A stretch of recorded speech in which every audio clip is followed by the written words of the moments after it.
इस वीडियो में हम लोग जानेंगे रेगुलेटर को खोलकर बनाया कैसे जाता है। इसे बनाना बहुत ही आसान है। चलिए जान लेते हैं कैसे बनाया जाता है। वीडियो को पूरा लास्ट तक देखना ताकि आप लोगों को अच्छे से समझ में आए और आप भी घर पर आराम से बना सकें।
अब हम लोग इस नाप को खींच कर निकालेंगे।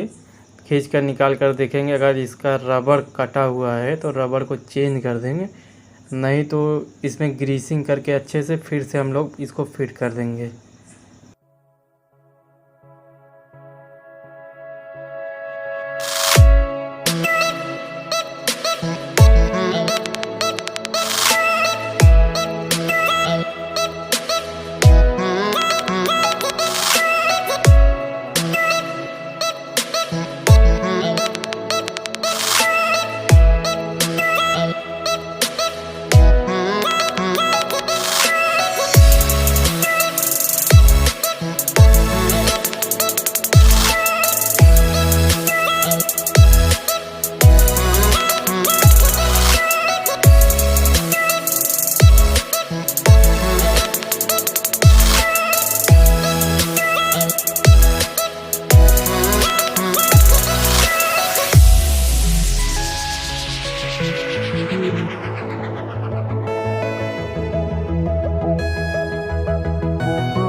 उम्मीद है आप लोगों को यह वीडियो पसंद आया होगा।